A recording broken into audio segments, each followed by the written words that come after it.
My name's Michelle, and it all started when I was just a kid, 8 years old. My parents split up, and suddenly, I was living with my grandparents. Dad moved to another state, called a few times, then poof, vanished completely after a couple of years. Mom married some loaded businessman and jetted off to Europe. I remember the day Mom left. She hugged me tight, tears in her eyes. "I'll visit, baby. I promise," she said. I believed her. Kids are stupid like that sometimes. For a while, she kept her word. She'd sweep in once a year, always on my birthday. No husband, no new baby. Yeah, I forgot to mention, Mom had another kid. A sister I'd never met. But Mom would show up, arms loaded with gifts, smelling of expensive perfume and full of stories about her fabulous new life. Life went on. I went to school, made some friends, tried to be normal. But there was always this hole, you know? This empty space where my parents should have been. Grandpa and Grandma did their best to fill it. Grandpa would take me fishing on weekends, teach me how to bait a hook and cast a line. Grandma was always in the kitchen, cooking up a storm. She'd let me help, teaching me her secret recipes. But when I turned 13, Grandpa got sick. Cancer, the doctors said. It was quick, brutal. One minute he was there, telling his corny jokes and showing me how to fix a leaky faucet. The next, he was gone. The funeral was small. Just me, Grandma, and a handful of neighbors. Mom couldn't make it. "Business emergency," she said over the phone. I wanted to scream at her, tell her that her own father was dead, for crying out loud. But I didn't. I just said, "Okay, Mom, I understand." When I turned 16, Mom's yearly visits suddenly stopped. No explanation, no apology, just radio silence. Our relationship dwindled down to occasional phone calls, usually initiated by me. Meanwhile, I threw myself into my studies. Graduated high school with decent grades, nothing spectacular but enough to get me into a local college. Those years flew by in a blur of classes, part-time jobs, and hanging out with friends. Before I knew it, I was tossing my cap in the air at graduation. After college, I landed a job at a local marketing firm. Nothing glamorous, but it paid the bills and gave me a sense of purpose. Life was okay. Not great, not terrible, just okay. I had my routine, my friends, my cozy little world in Grandma's house. But life, that sneaky bastard, had other plans. It started with Grandma forgetting things. Small stuff at first, where she put her glasses, what day it was. I brushed it off as old age. But then it got worse. She'd forget to turn off the stove, wander out of the house in her nightgown. The diagnosis came like a punch to the gut, Alzheimer's. I tried my best to take care of her, but it was hard. Watching the woman who raised me, who was my rock, slowly slip away, it was hell. The day she died, I was holding her hand. She looked at me, really looked at me, for the first time in months. "Michelle," she said, her voice barely a whisper, "I love you, sweetheart." And then she was gone. I called Mom, choking back tears. "Mom, Grandma's, she's gone." There was a long pause on the other end. "Oh, Michelle," she finally said, her voice oddly flat. "I'm so sorry. I can't get away right now. Work is just crazy. You understand, don't you?" So I planned the funeral alone. Picked out the casket, arranged the flowers, wrote the eulogy. The service was small, just like Grandpa's. As I watched them lower the casket, I felt more alone than ever.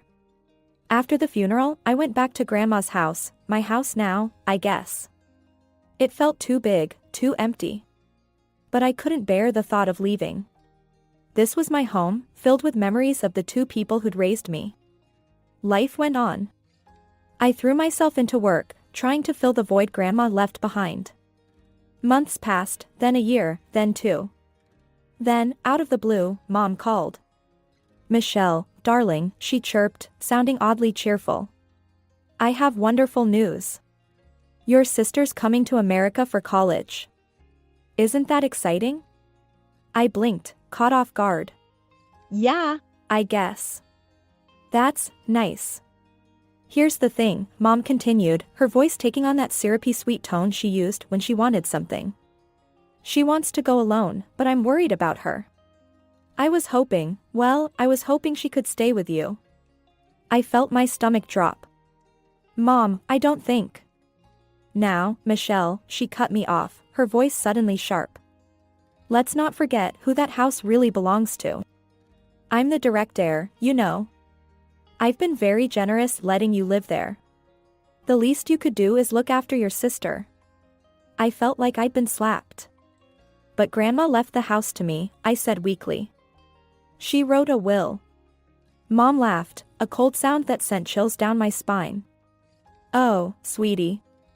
You don't understand how these things work. Trust me, I could claim that house if I wanted to. But I'm not going to, as long as you help out with your sister. Understand? My mind was reeling. Could she really take the house? I didn't know enough about inheritance law to be sure. And the thought of losing my home, the last connection I had to Grandma and Grandpa.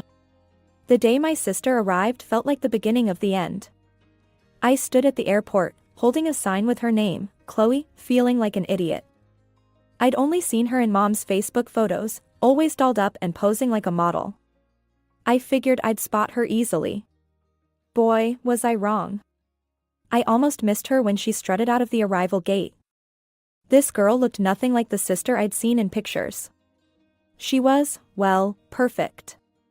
Too perfect. Like someone had ordered her from a celebrity lookalike catalog. Chloe? I called out, uncertain. She turned, her oversized sunglasses perched on a nose that was definitely not the one I'd seen in older photos. Oh my God, you must be Michelle, she said, her voice dripping with disdain. As she got closer, I could see the work she'd had done. Lips pumped up like life rafts, cheekbones that could cut glass, and a body that screamed at plastic surgeon's magnum opus. I felt like a potato next to her. As we waited for a porter, because apparently, that was a thing now, Chloe started rattling off demands like she was reading from a 5-year-old's Christmas list. So, like, in Europe, we have this amazing housekeeper who does everything. And a cook. You've arranged for that, right? She didn't wait for an answer. And I'll need my own car. Nothing cheap, obviously. Maybe a Mercedes. I stood there, mouth hanging open. Was this girl for real? Chloe, I said, trying to keep my voice level, I work a regular job. I can't afford. She cut me off with a wave of her manicured hand. Ugh. Whatever. Mom will take care of it. Let's just go already. We made it to the parking lot, and I led her to my car, a beat-up old Honda that had seen better days. Chloe took one look at it and lost her mind. What kind of squalor is this? Each word was like a slap. You expect me to ride in that thing? Before I could respond, she whipped out her phone. Mom? Yeah. It's me. You will not believe what Michelle is trying to make me ride in. It's practically a death trap. Huh? Yeah. Okay, love you too. She hung up and turned to me, a smug smile on her face. Mom's arranging for a car service. You can take that rust bucket home yourself. An hour later, Chloe's fancy town car pulled up in front of Grandma's house. As soon as we stepped inside, Chloe's dramatics reached new heights. Ugh. It smells like old people and mothballs in here, she shrieked. This is, like, a health hazard or something. We need to throw everything out and start over. I watched in horror as she stomped through the house, criticizing everything from the worn carpet to the family photos on the walls. When she reached my bedroom, she tossed her designer bag on the bed. This room's mine now. You can sleep. I don't know, wherever. The couch maybe? I stood there, speechless. This was my room. My sanctuary. The place where I'd cried myself to sleep after Grandma died, where I'd celebrated getting my first job, where I kept all my memories. But looking at Chloe's face, I knew arguing would be pointless. This girl was used to getting her way, and she'd make my life hell if I refused. A week after Hurricane Chloe made landfall in my life, I came home from work to find a shiny new Mercedes parked in my spot in the garage. My beat-up Honda had been unceremoniously shoved onto the street.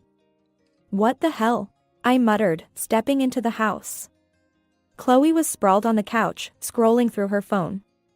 She didn't even look up. "Oh, that's my new car. Mom got it for me. Your piece of junk was taking up valuable space." The next day, I thought I'd seen it all. I was wrong. I came home from work, exhausted and looking forward to a quiet evening. Instead, I walked into chaos. The house was filled with strange men in overalls, carrying out furniture and bringing in new pieces I'd never seen before. I found Chloe in the backyard, sipping a cocktail and supervising the mayhem like a pint-sized dictator.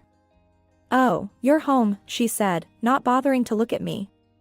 "Don't worry, I've got everything under control. This dump needed a major overhaul." I told Mom it was unlivable, and she agreed. "You should be thanking me." I watched in horror as workers carried out Grandma's old rocking chair, the bookshelf Grandpa had built by hand, the coffee table where I'd done my homework for years. "Stop," I cried. "You can't throw those out."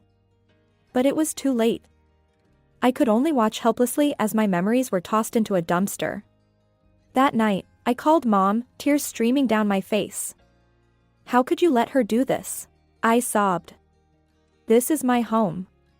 There was a long pause on the other end of the line. When Mom spoke, her voice was cold. "Let's get one thing straight. That house belongs to me. I'm the rightful heir, and I'm letting you live there out of the goodness of my heart. If you can't appreciate that, maybe we need to reconsider this arrangement." I felt like I'd been punched in the gut.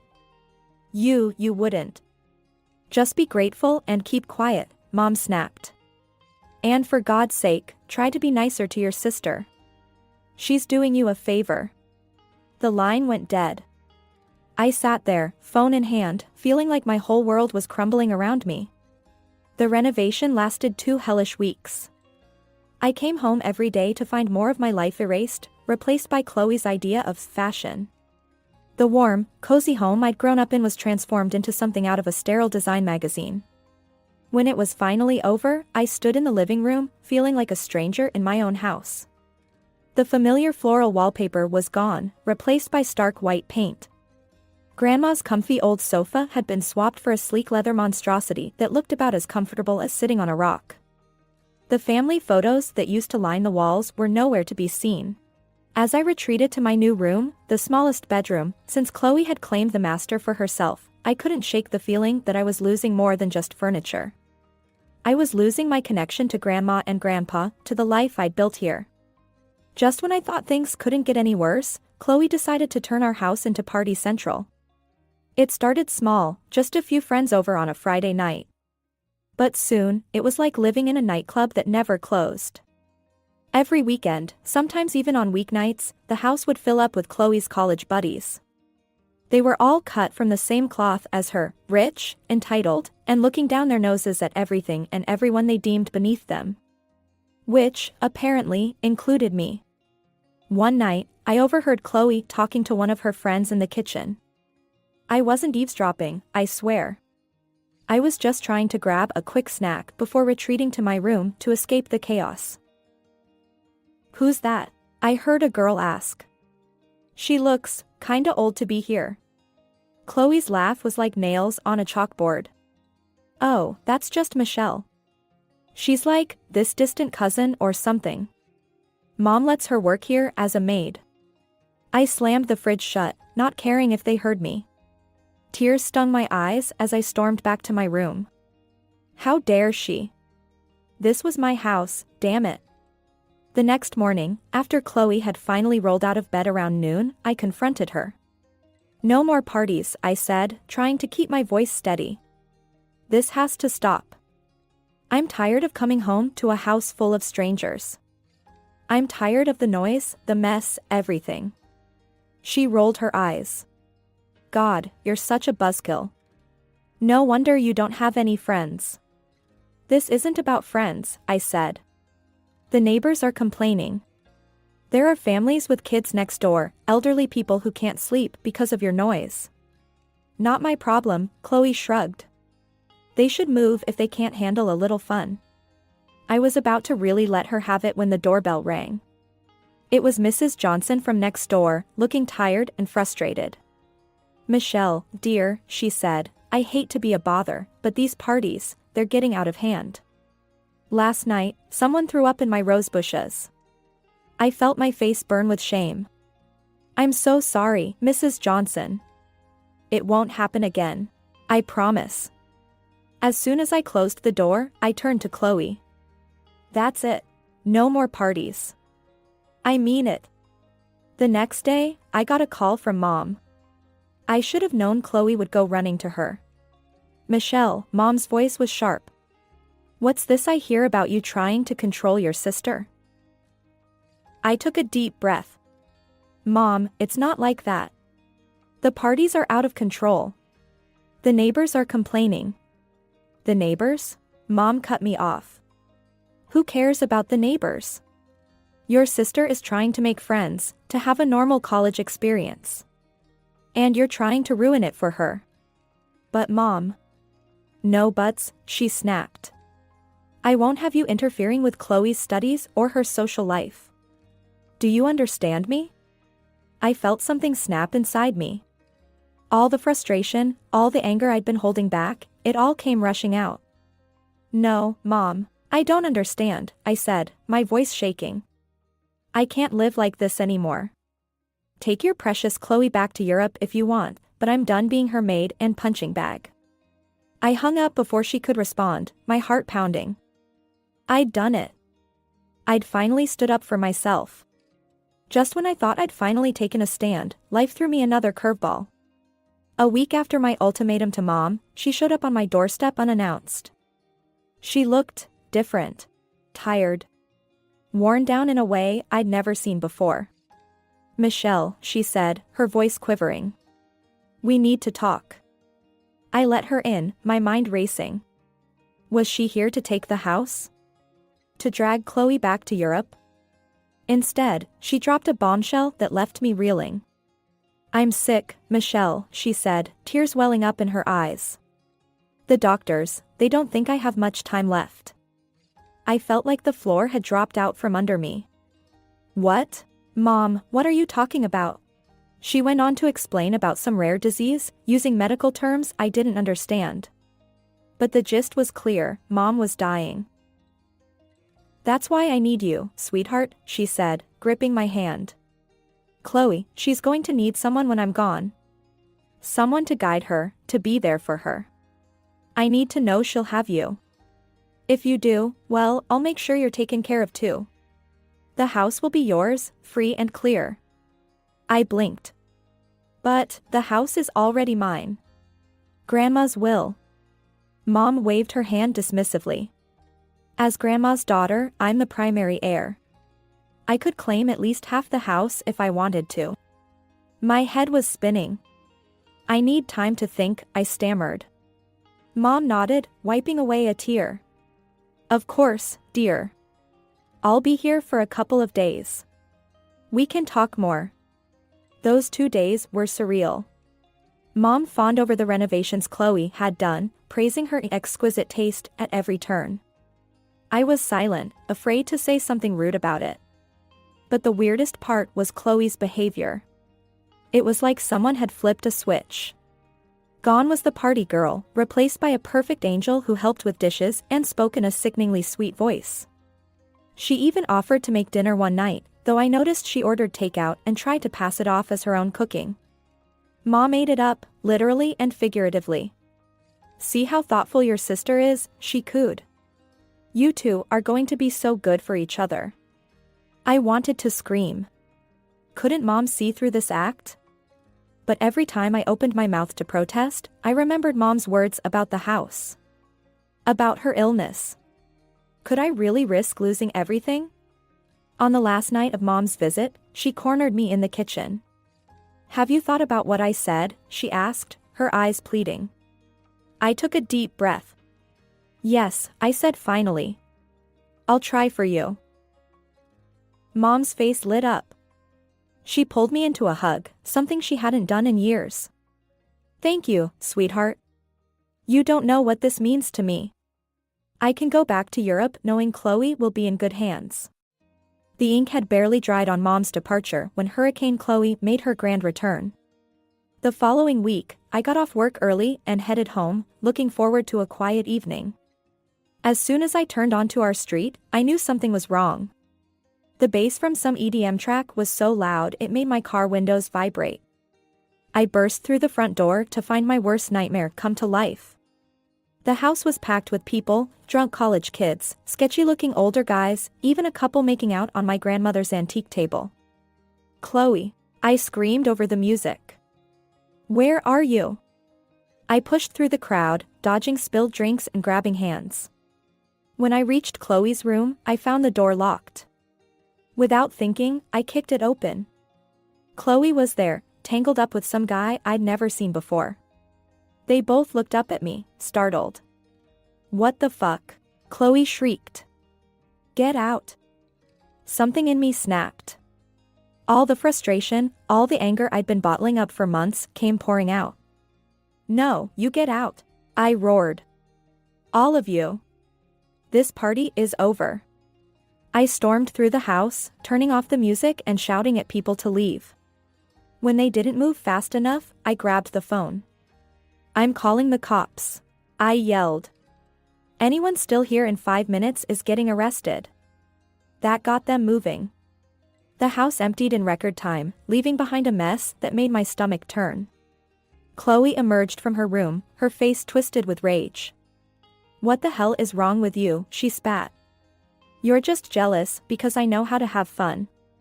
Well, guess what? I got kicked out of college, so now I can party whenever I want. And there's nothing you can do about it. Something inside me broke. Without thinking, I grabbed her arm and dragged her to the front door. Oh. Yeah. Watch me. I shoved her outside, then ran back to her room. I grabbed armfuls of her designer clothes and threw them out onto the lawn. You want to party? Go party somewhere else. I screamed, my voice hoarse. By now, neighbors had gathered, drawn by the commotion. I could hear Mrs. Johnson's voice, saying something about how it was about time I stood up for myself. But I didn't care about the audience. I was beyond caring about anything. I was still sitting on the floor, my back against the front door, when my phone rang. Mom's name flashed on the screen. I took a deep breath and answered, bracing myself for the storm. How dare you? Mom's voice crackled through the speaker, shrill with anger. Chloe just called me in tears. You ungrateful little reptile, after everything I've done for you. I cut her off with a laugh. A real, genuine laugh that bubbled up from somewhere deep inside me. Everything you've done for me? I said, my voice surprisingly steady. That's rich, Mom. Really rich. Don't you take that tone with me, young lady, Mom snarled. I'll remind you that I'm the rightful heir to that house. I can take it away from you with a snap of my fingers. I felt a smile spread across my face. No, Mom, you can't. I talked to a lawyer yesterday, Grandma's will is ironclad. She left everything to me. Not you, not Chloe. Me. And there's nothing you can do about it. I heard Mom take a shaky breath. When she spoke again, her tone had changed completely. Now, Michelle, let's not be hasty. I'm sure we can work something out. If you take Chloe back, I'll make it worth your while. I have property in Europe, a villa by the sea, a vineyard. It could all be yours. I thought about it for a moment. A villa by the sea did sound nice. But then I remembered the peace I'd felt in the moments after I'd kicked Chloe out. The relief of finally standing up for myself. No villa was worth giving that up. Thanks, but no thanks, I said firmly. Grandma left me her savings. It's more than enough for me to live comfortably. I don't need or want anything from you. I hung up and immediately blocked both her number and Chloe's. As I sat there in the quiet house, I felt a weight lift off my shoulders. For the first time in years, maybe for the first time ever, I was truly free. The next few weeks were a whirlwind of activity. I threw myself into cleaning up the mess Chloe had left behind, both literally and figuratively. I repainted walls, scrubbed floors, and slowly began to reclaim my space. One day, as I was chatting with Mrs. Johnson over the fence, she mentioned something that made my heart skip a beat. "You know," she said casually, "I saw some furniture at the flea market last week that looked just like your grandmother's old pieces. It was a shame to see it there, but I figured you must have sold it during the renovation."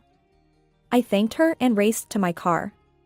An hour later, I was wandering through the flea market, my heart pounding.